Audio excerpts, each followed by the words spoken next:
Hello and welcome to another episode of Cardiometabolic Beat, brought to you by the Cardiometabolic Health Congress. Today we have the pleasure of speaking with Dr. Geoffrey Barnes, Assistant Professor of Medicine, as well as a cardiologist and vascular medicine specialist at the University of Michigan Health System. Dr. Barnes' clinical interest includes treatment of vascular disorders, including venous thromboembolism, or VTE, which will be the topic of our conversation for today's talk. Dr. Barnes, welcome, and thank you so much for joining us. Well, thank you for having me. I'm really pleased to be here. I'll start by asking, the screening and diagnosis of VTE remains suboptimal. In your experience, what are some of the underlying gaps and challenges related to this? You know, one of the biggest challenges in making the appropriate diagnosis of either deep vein thrombosis or pulmonary embolism, collectively referred to as venous thromboembolism, is that they often present with very non-specific symptoms. Maybe it's pain or heaviness, aching, swelling in a leg. Maybe it's shortness of breath, chest discomfort, fatigue.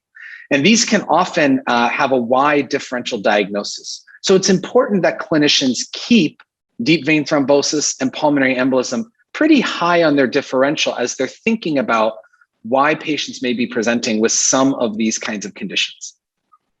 Transitioning over to treatment, what are some of the recent paradigm shifts in acute VTE treatment, and what does this mean for patient care? Well, I think the biggest paradigm shift in the last decade has been the introduction of direct oral anticoagulants, because now we have a highly effective, easy to use oral-only strategy that we can treat patients when they're first diagnosed with a deep vein thrombosis or pulmonary embolism.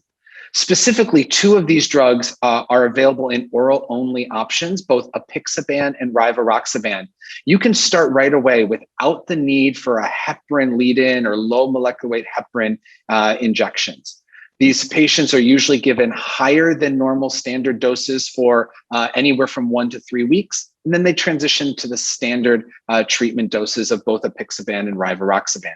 This really has been a game changer because it not only simplifies the treatment strategy for patients, but it now allows us to treat more patients in the outpatient setting. More of our patients with acute DVT and even patients with low risk pulmonary embolism can now be treated without ever having to be admitted to the hospital because we have these oral only strategies. Another challenging component of VTE treatment is in determining who should get extended therapy, particularly as a patient makes the transition of care from the hospital to outside the hospital. What are some scenarios and patient-specific risk factors that can inform clinical decision-making in this setting? You know, that transition of care period is so critical to make sure that we are communicating exactly why a patient developed their DVT or PE and how we're thinking about treating them in the long-term setting.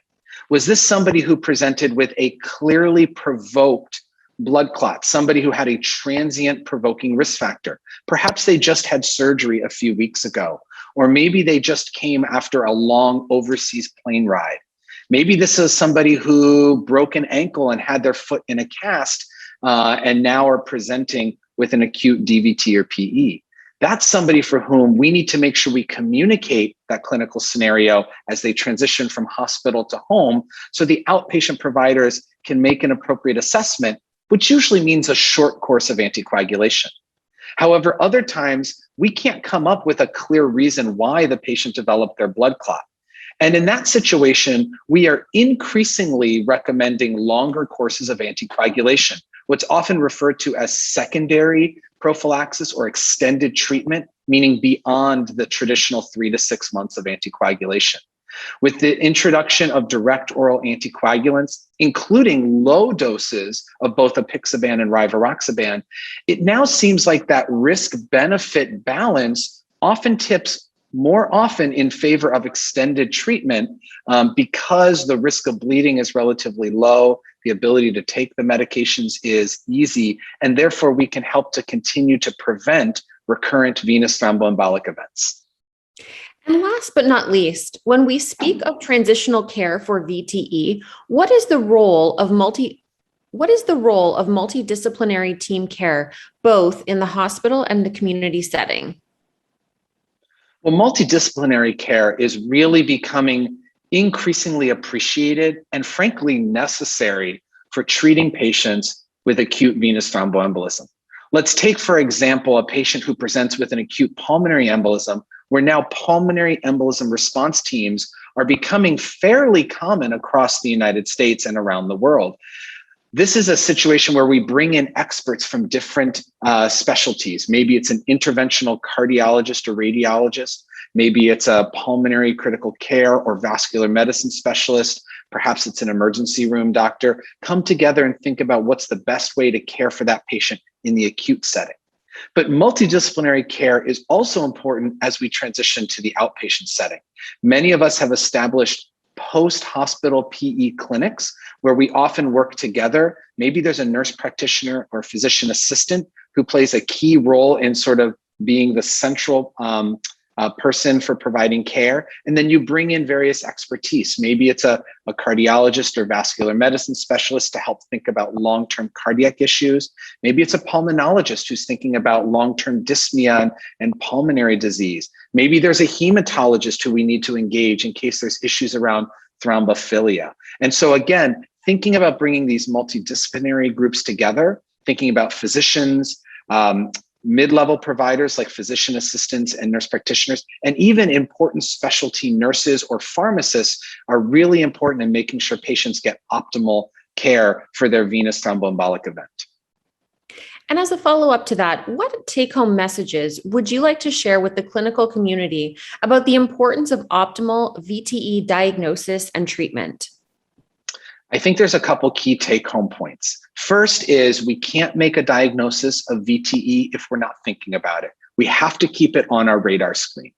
Secondly, when we think about the acute treatment, think about whether an oral-only strategy is appropriate for patients with DVT or low-risk PE. That's a great way to avoid the need for hospitalization. Third, make sure that you're really paying extra attention to how you communicate information during those transitions of care period. What medications are patients on? What clinical situations presented when the patient was first diagnosed? And how are we thinking about short versus long-term therapy?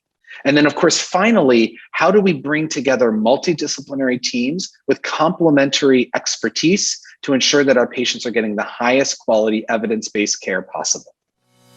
Thank you so much, Dr. Barnes, for your time and expertise. Thank you so much for having me. And thanks to all of you for listening. If you have any questions or if you have any feedback on topics you would like to discuss in future episodes, we would love to hear from you. You can email us at info@cardiometabolichealth.org. Thank you, and until next time.